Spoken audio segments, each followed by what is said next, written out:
Welcome to another unboxing video from theplayersaid.com. My name is Grant. Today I'm unboxing a recent acquisition off of Kickstarter called Trench Raid Solitaire Patrol Command on the World War I Western Front from Compass Games. The game designer is Lisa Smedman. I know she's done several other games. I can't remember the names of those games, but this one has caught my eye. It was announced about a year plus ago, give or take. The fact that it's a solitaire World War I game was something that drew me to it instantly, and here we are, and I've received it, and I'm ready to go. So the game really is, each game represents one raid. I think that the player builds a squad of, I think it's up to 10 soldiers. Each of them have different roles. I think they have different weapons. There is a campaign mode where you can kind of have them grow and develop through experience. So this game looks very unique. I think it's very interesting, and I'm frankly very, very excited about it. I wanted to get it unboxed so that I can basically get it to the table. So there's a look at the back of the box. Here's kind of the No Man's Land boards. Here are the player cards, your soldiers, some of the counters represented by them. Here are different fortifications and markers used in the game, barbed wire trenches, that kind of thing. Sorry, it's a little dark in here today. I probably should have turned the light on. But let's go ahead and get the game opened, show you the goodies inside. So here, sealed for freshness, you have a whole bunch of dice. There are 7 6-sided dice. 6 of them are white, 1 is red.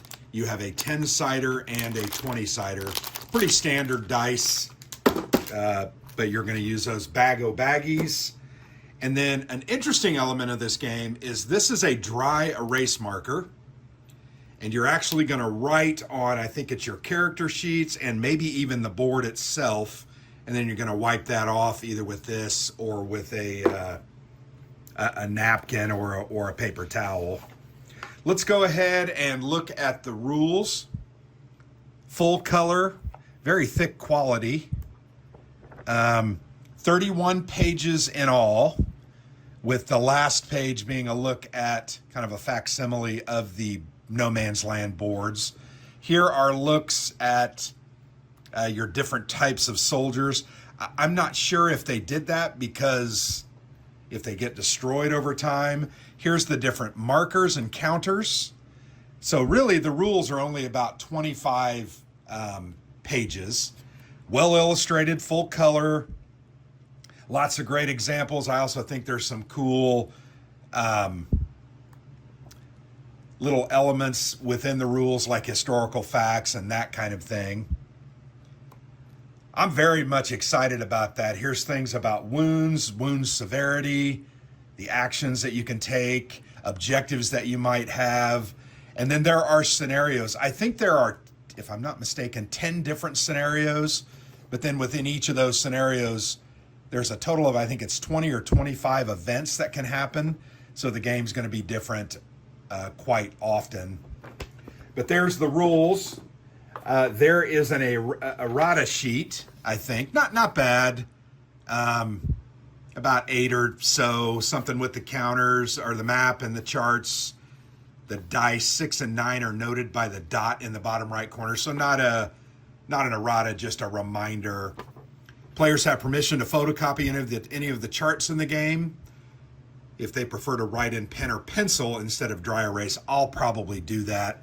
The reason being is I don't trust these dry erase markers. They never really work that great when they come in games.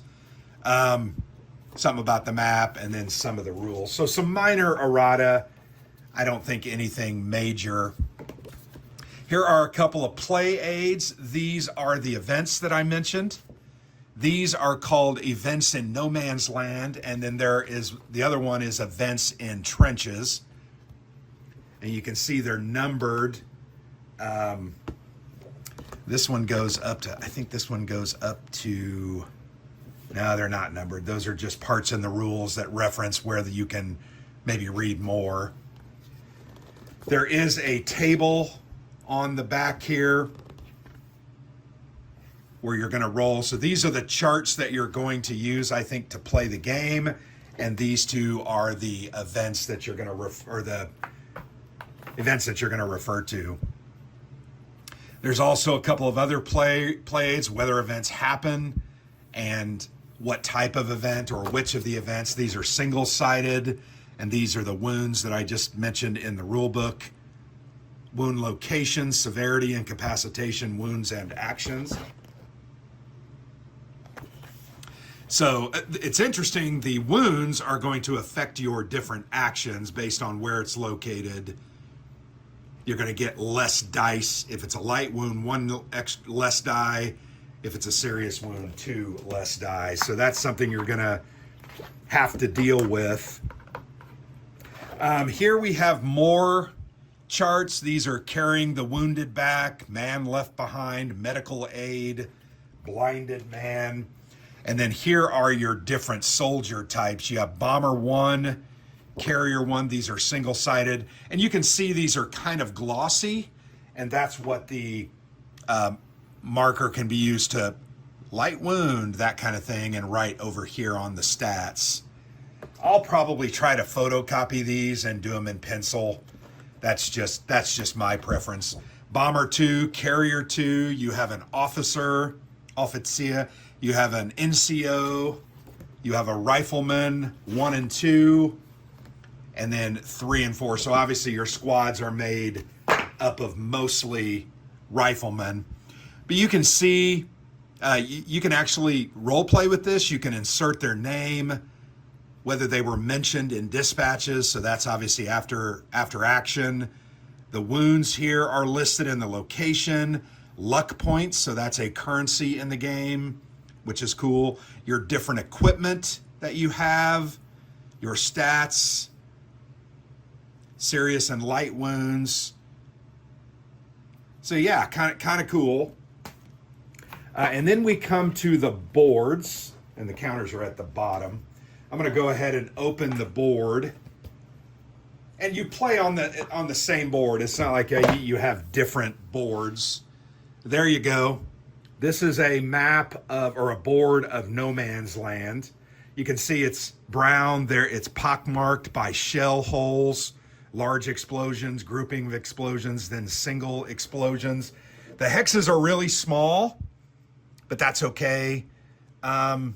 These are trench lines up here. You can see support trench lines and front trench lines. Obviously, you're having to raid across. Here are the British lines. So these are obviously the German. And then you have all the different types of terrain and symbols that you will put out on the board listed there on the right. That's nice. And then here's your soldiers 1 through 10, the marching order. Okay, that's what you're doing there. So yeah, nice looking board, very functional. And in fact, I really do like the color because to me it's evocative. It's been blown to hell and there's nothing, no buildings, no foliage. It's all been destroyed. You have 3 sheets of counters, and the counters are, the interesting thing about the counters is they are hexagonally shaped. So these are what are here. I'm going to go ahead and pop a couple of these out. These are what you're going to put in the hexes to show, oh, there's wire here. Oh, here's an additional trench line. Here's where there's an MG stationed. Yeah, so that's kind of cool. Lots of those kinds of markers. Here's kind of more intense barbed wire that you would put out.